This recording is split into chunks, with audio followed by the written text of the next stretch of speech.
모든 상황에서 그리스도인답게 반응하는 일이 쉬운 일이 아닙니다. 이것은 교회 다닌다고 저절로 절대로 안 됩니다. 이것은 영적인 힘이 있어야만 가능한 거예요.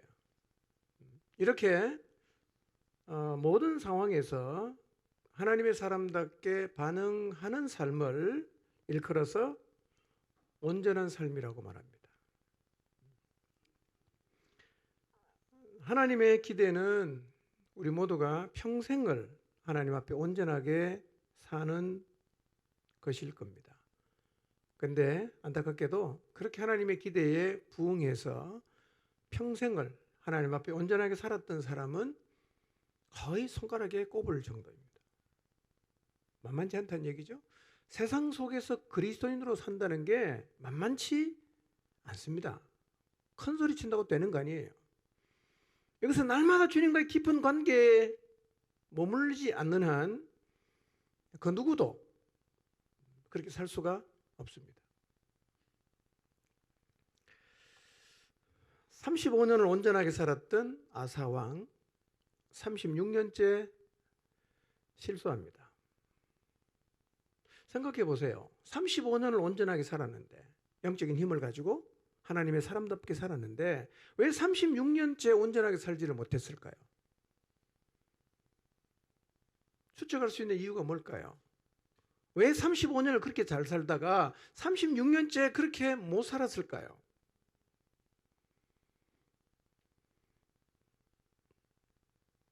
원인은 잘 모르지만 그렇게 살아낼 힘이 없었겠죠.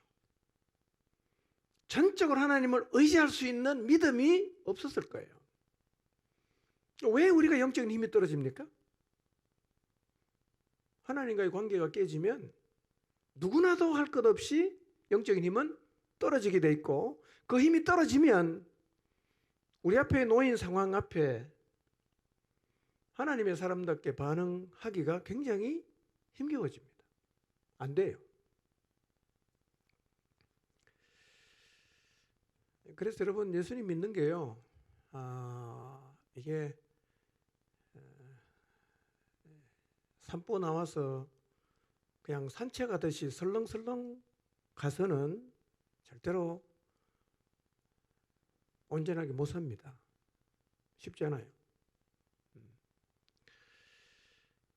관계에 문제가 생기면 사실은 그 뒤는 그 라인으로 가게 되어 있습니다. 힘이 떨어지고 하나님의 사람답지 못하게 살게 되는 겁니다.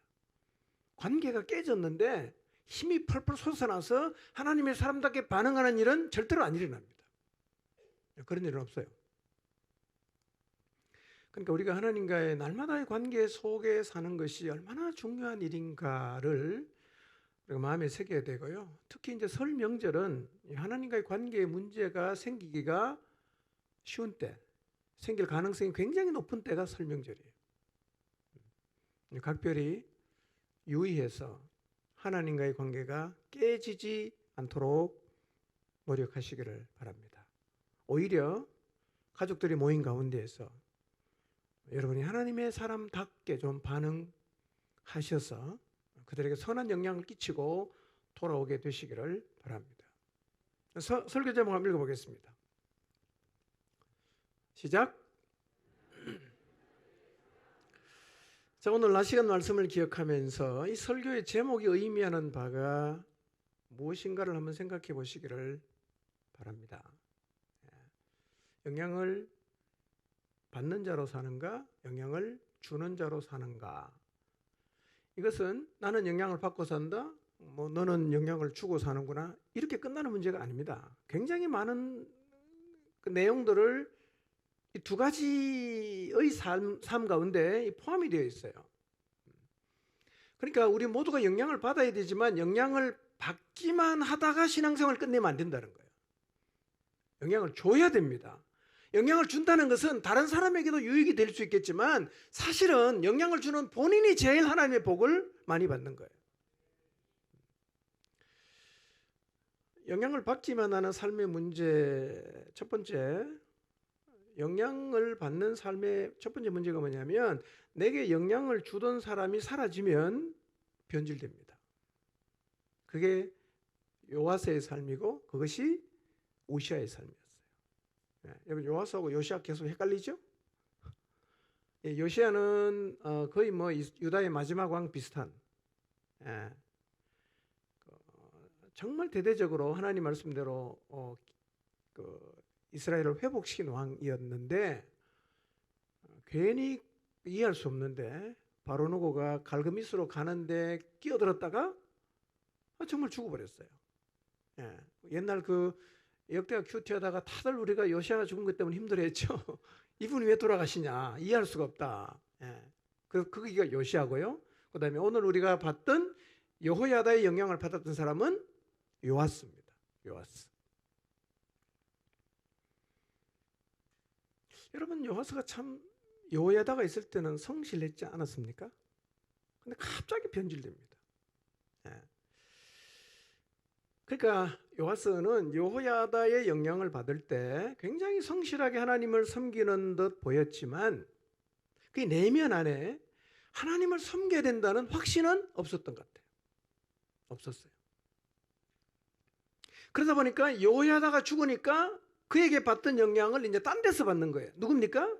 방백이에요. 유다 방백의 영향을 받죠. 그 영향을 받고 난 다음에는요, 하나님이 선지자를 보내도 말을 안 들어요. 여호야다의 아들인 스가랴가 그렇게 하면 안 된다고 경고하니까 죽여버렸습니다. 무슨 얘기입니까? 돌아갈 마음이 없다는 거죠. 나 이게 좋다, 나 이렇게 살겠다. 공개적으로 선언하는 거죠. 여러분, 이렇게 변질될 수 있다는 거예요. 뭐 하면? 영향을 받기만 하는 신앙생활을 하면 순식간에 돌변하는데요, 완전히 그냥 요아스는 딴 사람 됐어요. 여러분, 이런 요아스가 요야다가 살아있을 때 어떻게 살았습니까?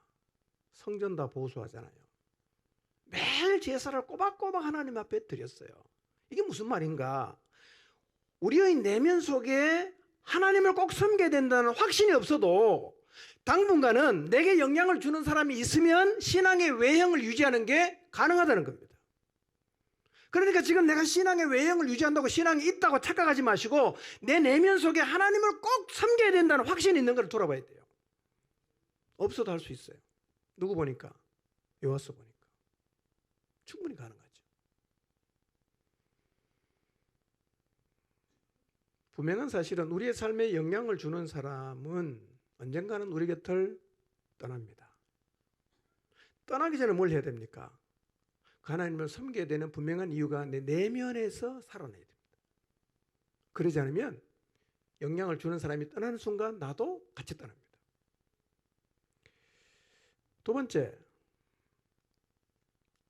영향을 받기만 하는 삶의 문제가 뭐냐면, 영향을 받기만 하는 사람은요, 신앙의 영향만 받는 게 아니라 세상의 영향도 똑같이 받습니다. 그래서 영향을 받으면서 신앙생활을 하는 사람은 항상 갈대 같아요. 친구 만나고 오면 세상으로 갔다가, 목장 예배 한번 드리면 교회로 갔다가, 명절 갔다 오면 세상으로 갔다가, 또 교회 와서 기도해야 하면 또 하나님께로 갔다가 왔다 갔다 하는 거죠. 그러니까 갈대처럼 흔들리는 신앙생활을 합니다. 자, 그러면 우리를 한번 돌아봅시다. 우리는 밖에 나가서 세상 친구를 만나거나 예수님 안 믿고 돈 많은 사람 만나고 나면 내가 너무 교회를 열심히 다녔구나, 그리고 마음이 혹시 흔들린 적이 없었습니까? 우리가 세상 친구를 만나서 하나님을 섬기는 우리의 삶에 대해서 회의를 느낀다거나 혹은 내가 너무 하나님만 열심히 믿는 거 아니냐? 라는 생각이 든다면 내 문제가 뭔가를 잘 보셔야 됩니다. 내 문제가 뭡니까? 내가 영향을 받는 사람이라는 거예요. 여러분, 하나님 영향만 받는 게 아니라 세상 영향도 받아요.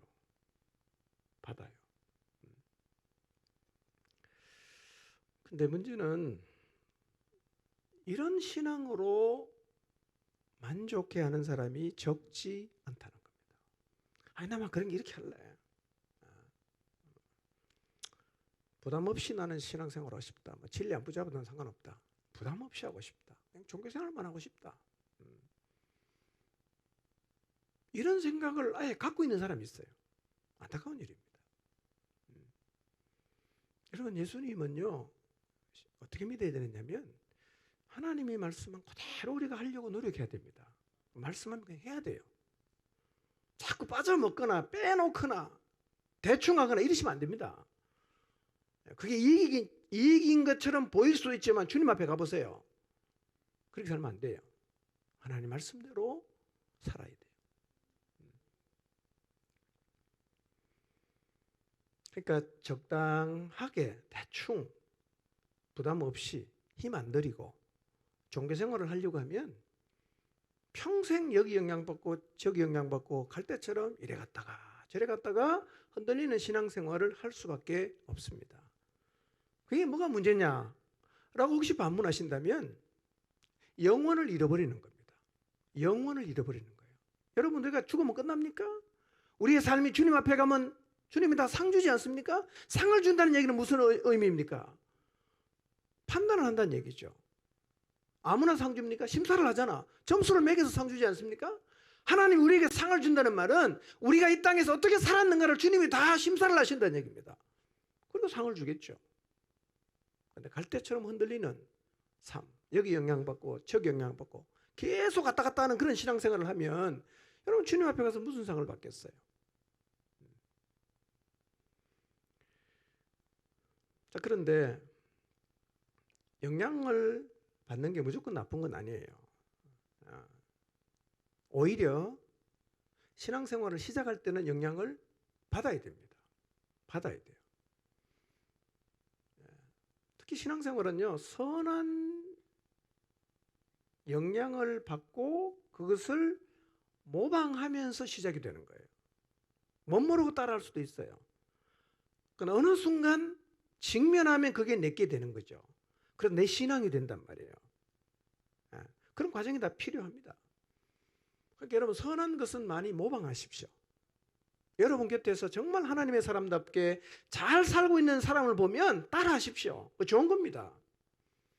기도하는 것도 모방하고 성경 열심히 읽는 것도 모방하고 사람 섬기는 것도 모방하고 희생하는 것도 모방하고 기다려주는 것도 모방하고 용납하는 것도 모방하고 참는 것도 모방하고 다 모방하십시오. 좋은 거예요. 그러다가 왜 참는지를 내가 알아야 돼요. 왜 기도해야 되는지를 깨달아야 돼요. 왜 희생해야 되는지 깨달아야 됩니다. 왜 그를 용납해야 되는지를 내가 깨달아야 돼요. 그러니까 처음 출발은 모방입니다.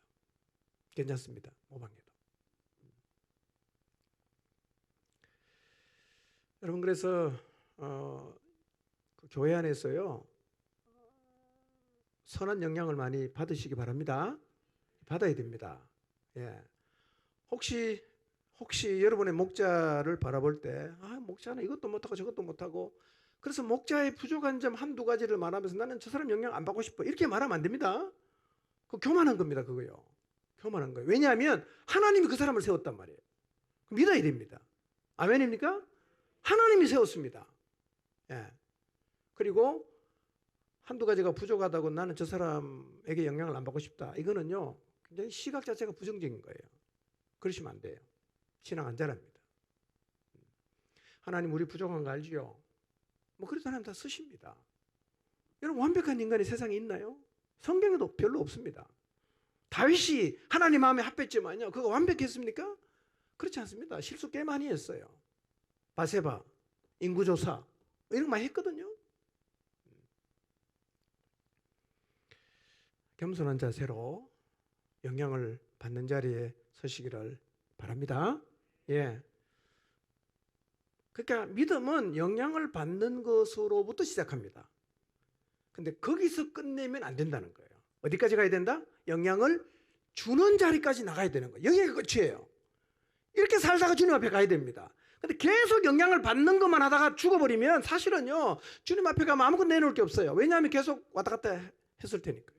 흔들렸을 테니까요. 어떻게 영향을 받는 자리에서 영향을 주는 자리로 갈 수 있는가? 이 세 가지를 잘 기억하십시오. 그리고 이것은 우리의 후세대를 영향을 받는 자리에서 영향을 주는 자리에 세우기 위해서 똑같은 과정을 거쳐야 됩니다. 첫째 뭡니까? 생명이 있어야 됩니다. 행위를 흉내내는 것만으로는 안 돼요. 그 행위를 해야 되는 이유, 그 행위들을 해야 되는 동력이 내 안에 있어야 됩니다. 이게 어디서 나오냐? 생명에서 나오는 거예요. 여러분, 그래서 예수님 믿는 게 굉장히 중요합니다. 그러니까 무턱대고 교회 다니니까 다 믿는다 이렇게 하시면 안 돼요. 내가 진짜 예수님을 제대로 믿고 있는가? 내 안에 예수 그리스도 생명이 있는가? 이걸 확인해야 됩니다. 정직하게. 그냥 넘어가는 게 좋은 게 아니에요. 직면해야 됩니다. 생명이 없는 상황에서는 어떤 것도 안 되거든요. 어떤 것도 안 됩니다. 예. 우리가 인정해 주는 게 별로 중요하지 않습니다. 생명이 없으면 출발이 안 됩니다. 출발이 안 돼요. 그러니까 무슨 얘기냐면 내 내면에 하나님을 믿어야 되는 이유, 내 내면에 하나님 말씀대로 살아야 하는 이유가 살아있어야 됩니다. 그래야 살 수 있지 않겠어요? 왜 사는지도 모르는데 살 이유도 없는데 어떻게 계속 살겠어요? 한 번은 할 수 있겠지. 몇 번은 할 수 있지만 계속 못합니다. 이유가 없는 일을 어떻게 계속 하겠어요? 근데 생명이 있으면 그렇게 살아야 될 이유가 생기는 거예요. 생명이 있으면 그렇게 살 힘이 생깁니다. 그래서 영향을 받는 자리에서 주는 자리에 가려고 하면 제일 먼저 뭐부터 확인해야 되냐? 생명부터 확인해야 됩니다. 두 번째, 태어나는 것으로 끝나면 안 되겠죠? 자라야 됩니다. 자라는 만큼 영향력이 생깁니다. 자라시기 바랍니다. 2023년에는요, 우리가 기본을 다시 한번 잘 이렇게 좀 점검하려고 합니다. 개인적으로 양육을 받으려고 하십시오. 그리고 양육을 잘 해서 우리 안에 있는 모든 태어난 생명들이 잘 자라가게 되기를 기대합니다. 여러분, 자람에 대한 열망을 가지십시오. 나 잘하고 싶다. 나도 저렇게 살고 싶다. 나도 멋진 이 정말 하나님 말씀을 순종하는 하나님의 사람으로 살고 싶다. 이런 열망이 있어야 됩니다. 잘난 척하라는 얘기가 아니라 내가 정말 내 인생이 주님 앞에 드려지고 하나님의 손에 잡혀서 가볍게 좀 드려주고 싶다. 이런 열망이 있어야 되지 않겠어요? 그냥 대충 살고 편하게 살고 부담 없이 그렇게 신앙생활할 마음을 여러분 갖지 마시고요. 제대로 한번 하나님 말씀 붙잡고 그분의 말씀에 순종해서 내 인생에 주님에게 쓰임받고 싶다. 이런 열정을 좀 갖게 되시기를 바랍니다. 이런 열망이 있어야 돼요. 세 번째는 뭐죠?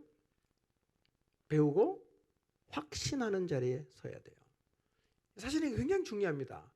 여러분 한번 잘 생각해 보세요. 우리가 살다가 우리에게 영향을 주는 사람이 있어요. 어떤 사람이냐면 확신하는 사람입니다. 확신 있는 사람은 안 흔들리거든요. 하나님에 대해서 흔들리지 않는 확신을 가진 사람 보면요, 영향을 받습니다. 왜냐하면 하나님 말씀을 확신하는 사람은 일단은요, 세속의 가치와 거짓을 뚫고 지나갑니다. 밀리는 게 아니라 막 밀고 지나가거든요.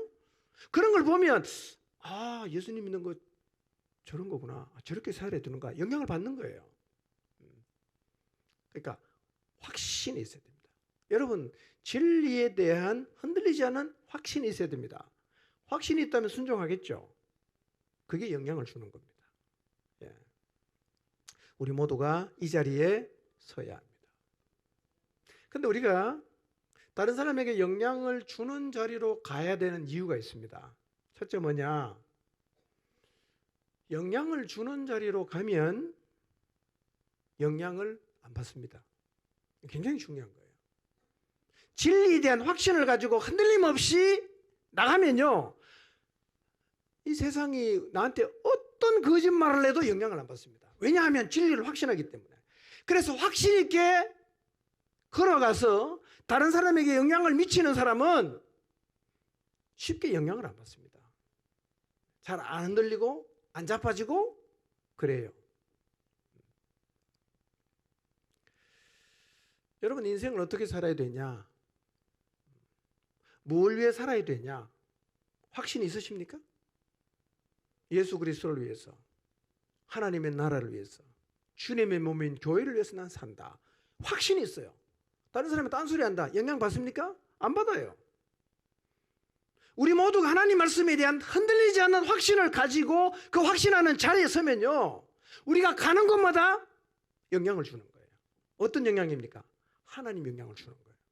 복음의 영향을 주는 거예요. 사실은 그게 하나님의 기대입니다. 우리 모두가 그렇게 살아서 사실은요, 그런 방식으로 세상 영향을 주는 거예요. 그런 방식으로.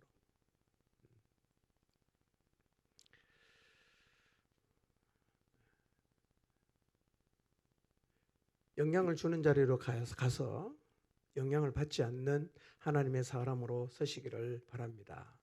두 번째, 영향을 주는 자리에 서면 우리가 다른 세대가 아니라 다음 세대가 돼요. 그러니까 다음 주자가 된다는 얘기입니다. 사사시대의 아픔이 뭡니까? 사사시대의 아픔은 이스라엘 자손들이 선조의 신앙을 이어받지 못하고 완전히 다른 세대로 변했다는 거예요. 그런데 우리가 살고 있는 이 시대가 사사시대와 유사한 게 너무 많아요. 그리고 우리의 후세대들, 다음 세대들이요, 사사시대 후세대하고 너무 비슷해요. 지금 우리가 뭘 해야 되냐? 우리의 후세대가 사사시대 후세대처럼 다른 세대가 되지 않도록 그들에게 영향을 줘야 돼요. 그들을 세워야 됩니다. 어떤 세대로? 영향을 주는 세대로 세워야 됩니다. 어떻게 세우냐? 방법은 똑같습니다. 세 가지입니다. 생명, 자라게 하는 것, 확신하는 자리에 서게 하는 거예요. 그렇게 세워야 돼요. 영향을 받는 자리에서 영향을 주는 자리로 옮겨갔던 좋은 모델을 제가 소개했습니다. 누구였죠? 여호수아입니다. 근데 성경에 보면 그런 사례가 꽤 많습니다. 디모데도 그렇겠죠? 디모데는 바울의 영향을 굉장히 많이 받았죠. 그러다가 어느 순간 그것이 다 자기 게 되니까 디모데가 가는 곳마다 영향을 주잖아요. 예. 우리 모두가 그렇게 돼야 돼요. 우리도 여호수아처럼 처음에 출발했을 때는 영향을 많이 받았지만 어느 순간 영향을 받고 모방하다가 그것이 내 것이 되고 내 내면에 그 하나님의 말씀이 살아 움직이면서 나도 이제 다른 사람에게 영향을 주는 세대로 서는 거예요. 우리의 과제는 뭐냐면 우리의 후세대를 그렇게 세워야 되는 겁니다. 제가 후세대 두 가지로 얘기했죠. 하나는 나이로 후세대는 20대, 30대겠죠. 또 하나는 뭡니까? 신앙의 수준으로 갓 태어나거나 금방 예수님 믿은 사람은 다 후세대 아니겠어요? 그들을 영향을 받는 자리에서 영향을 주는 자리로 가도록 세우는 일을 해야 된다는 거예요. 쉽겠습니까? 여러분, 그렇게 훌륭한 여호수아라는 지도자가 있을 때도 안 됐어요.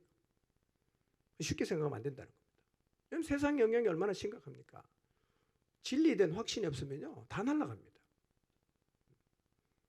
우리 후세대들 진리를 확신하는 자리에 세워야 됩니다. 세워야 돼요. 해보니까 만만치 않아요. 그러나 우리 안에 하나님이 계시고 성령의 역사가 있기 때문에 불가능한 일은 또 아니에요. 할 수 있습니다. 아멘입니까? 세워야 됩니다. 여러분, 사사시대 여호수아가 있었을 때 여호수아의 그 후세대가 다른 세대가 되었다는 것은 사실은 우리에게 엄청난 경고와 도전이에요. 너 정신 안 차리면 이렇게 된다는 거예요. 그게 경고예요. 도전은 무엇입니까? 다음 세대 세워야 된다. 아니면 다른 세대 된다. 이게 우리의 도전이에요. 그러니까 우리 다음 세대를 어떻게 세워야 됩니까? 영향을 주는 자리로 세워야 됩니다. 주는 자리로. 그것이 우리가 우리의 후세대들에게 할 수 있는 최고의 역할이에요. 그걸 해야 됩니다.